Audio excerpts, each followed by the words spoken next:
Hola, mi nombre es Francisco Mina y esto es Libres al Sol, filosofía para los que están en la vereda. El encubrimiento de América. Selección de textos del programa Filosofía aquí y ahora de José Pablo Feynman del canal Encuentro. Punto 1. Centro y periferia. Para analizar la cuestión de la filosofía y el colonialismo, tenemos que ver un poco cómo fue posible el colonialismo, cómo surge el colonialismo. En verdad, vamos a hablar de la modernidad capitalista. La modernidad capitalista tiene un surgimiento fáctico, es decir, un surgimiento en los hechos. El surgimiento que tienen los hechos parte del llamado descubrimiento de América en 1492. El concepto de descubrimiento, desde un punto de vista, es exacto porque América Latina es descubierta por la gula del capitalismo. El capitalismo es un sistema que desde su surgimiento ha intentado siempre globalizarse. Colón iba a globalizar el mundo, a establecer un sistema mundo. Entonces el capitalismo, finalmente, establece un sistema mundo, en tanto sistema de circulación de mercancías y sistema de búsqueda de materias primas para fabricar esas mercancías. Lo que se establece aquí es un juego entre los poderosos, que son los que conquistan y los que extraen la riqueza, y los que entregan la riqueza, los que son saqueados. Hemos llamado desde hace mucho tiempo a los poderosos el centro, los que habitan la centralidad, y a los continentes que han sido saqueados por la voracidad del capitalismo europeo, la periferia, la marginalidad o la subalternidad. Fernández Retamar, un pensador cubano, habla de los países del centro del mundo como países subdesarrollantes. O sea que habría países subdesarrollados y países subdesarrollantes. No estamos planteando aquí ninguna teoría del monstruo externo, ni de la inocencia total de los países que han sido saqueados. En los países que han sido saqueados siempre hubo clases aliadas, poderosísimas, al saqueador externo. La búsqueda que tiene que emprender entonces América Latina es la búsqueda de una sustantividad, la búsqueda de una identidad. Porque a partir de la llegada del colonizador europeo, que es una llegada típica del colonialismo, llegan con la espada para matar a quienes se opongan. Llegan con la cruz del catolicismo para evangelizar y conquistar las almas de aquellos que también quieran entregárseles en la modalidad de entregar su alma. Ser fieles católicos y no morir. La cruz y la espada están en el comienzo. Punto 2. El nuevo mundo. La relación entre la filosofía europea y América Latina. Vamos a partir de la cumbre del pensamiento europeo, Jorge Hegel. Hay un capítulo que Hegel le dedica al Nuevo Mundo, en el que dice que América Latina, el Nuevo Mundo, él no le va a negar el honor de haber salido de las aguas al mismo tiempo que el Viejo Mundo. En realidad dice, sí, habrán salido de las aguas al mismo tiempo, sin embargo yo observo que en el Nuevo Mundo hay todavía una inmadurez geográfica. Ustedes observen el desdén colonialista que hay en esta frase, que no le concede al Nuevo Mundo ni siquiera el haber cerrado geográficamente. Entonces, imaginen también la enorme superioridad del Viejo Mundo que viene del alma griega, del helenismo. Los griegos son la base de la filosofía occidental. Hegel va a decir entonces que el Nuevo Mundo no tiene muchas posibilidades de desarrollo todavía, que afortunadamente Europa lo ha incorporado y que se verá en el futuro qué va a ocurrir. La cuestión es que Hegel dice que estos territorios deben ser colonizados por Europa para que entren dentro de la historia universal. Para Hegel, todo aquello que es tomado por Europa es tomado por el espíritu, por la racionalidad, por la historia. Hay pueblos sin historia. Los pueblos sin historia son aquellos pueblos que no han sido tomados por el avance de la modernidad occidental. Entonces estamos viendo aquí algo muy claro. Es la gran concepción hegeliana justificando al colonialismo. Allí donde entra el colonialismo, va a decir Hegel, entra la historia. Cuando Hegel habla de África, más despectivo no puede ser. Y cuando habla del mahometanismo y del Islam, también.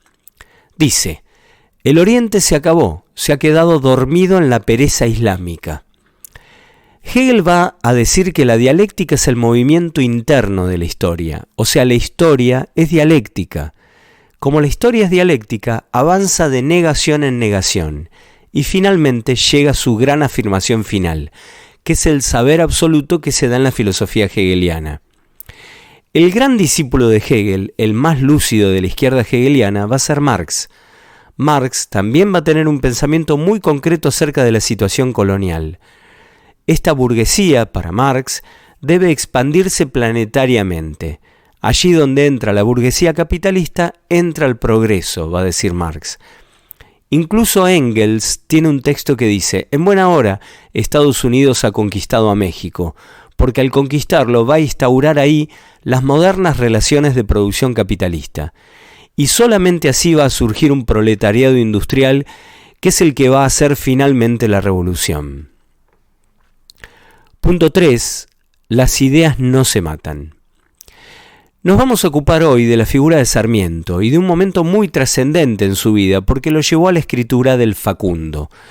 Sarmiento va hacia Chile huyendo de San Juan. Se va de San Juan porque es perseguido por las tropas del caudillo federal Nazario Benavides. Nazario Benavides es un caudillo federal que estaba a las órdenes de don Juan Manuel de Rosas. Estamos hablando del año 1840 más o menos. Y en este sentido, Sarmiento lo incomodaba mucho. Sarmiento tiene una reunión con Nazario Benavides y Nazario le dice que mejor se vaya porque si no lo va a tener que matar. Efectivamente, Sarmiento se va y su huida de San Juan es célebre, porque cuando pasa por los baños de Sonda, escribe una leyenda en francés, es decir, la escribe para que los gauchos no la entiendan. La escribe para que los gauchos sientan que son bárbaros, brutos, incivilizados. Esta leyenda, que está dirigida a los gauchos, a la vez está dirigida en francés para que no la entiendan. Sarmiento escribe, las ideas no se matan. El mismo Sarmiento, en el libro, lo traduce de un modo muy especial. A los hombres se los degüella, a las ideas no. En realidad, el hecho de degollar a los hombres ha sido muy efectivo para eliminar las ideas. Convengamos que esto de que Sarmiento diga que las ideas no se las degüella, cualquier degollador le diría que no quiere degollar las ideas. Con degollar a los hombres que son los que tienen las ideas, y si yo los degüello, ya no tienen ideas. O sea que es un acto, el de Sarmiento, de tener una enorme confianza en las ideas. Es decir, que las ideas continúan, aunque los hombres sean degollados. Pero además, en otras traducciones aparece la palabra bárbaros. A ellos se los degüella, a las ideas no.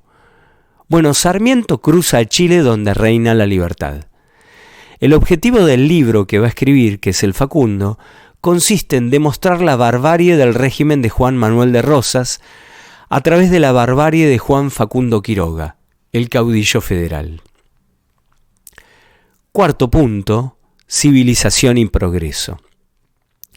El concepto fundamental que va a manejar Sarmiento en el Facundo, libro que comienza a publicar en forma de folletín en el diario El Progreso de Chile, a partir de 1845, va a ser el de civilización y barbarie. Este era el concepto con que se manejaba el colonialismo del siglo XIX. ¿Cuál es la característica del colonialismo capitalista? El colonialismo capitalista se desarrolla en base a valores. Por ejemplo, el Imperio Romano, cuando conquistaba un territorio, no decía que llevaba con su conquista la racionalidad, el progreso, el avance de la historia. No, le estaba diciendo a la gente de ese territorio que tenía la distinción, el honor, la gloria de pertenecer justamente a la grandeza de Roma.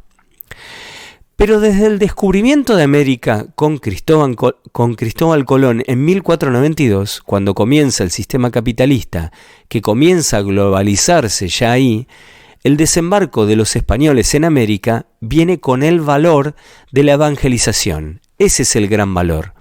Les traemos el alma, les dicen a los indios.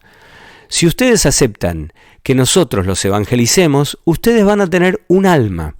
Si no lo aceptan, los vamos a matar. Y bueno, efectivamente parece que hubo entre 30 millones y 50 millones de indios de América que no aceptaron ser evangelizados. Bueno, ya saben el destino que tuvieron. Pero lo que quiero marcar es que el colonialismo capitalista a partir de ahí siempre se presenta con la idea de progreso. Donde entra el colonialismo capitalista, entra el progreso, entra la civilización, entra la razón, entra la cultura. Entonces Sarmiento toma esto.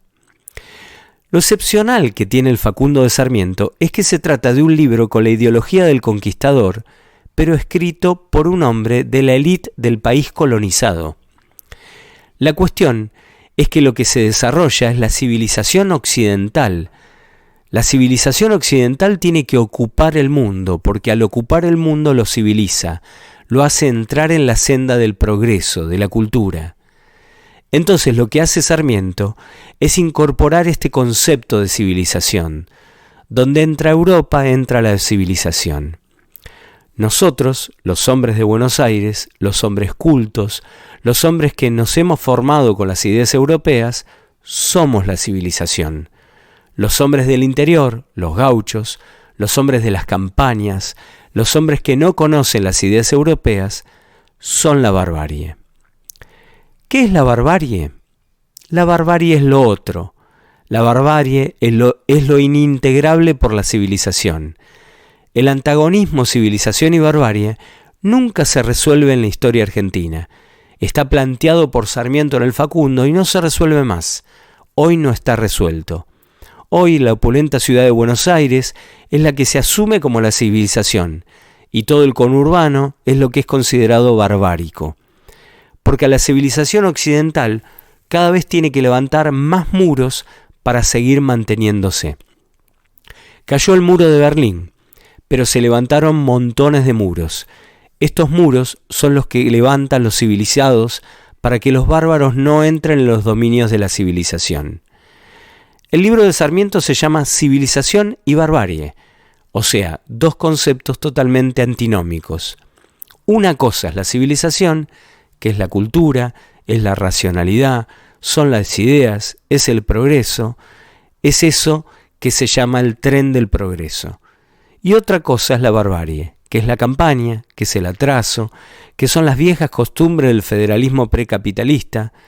Esto incluso lo va a decir el propio Marx. Y a la barbarie hay que combatirla, hay que liquidarla y hay que derrotarla. No hay comprensión con la barbarie, no hay arreglo posible con la barbarie del siglo XIX.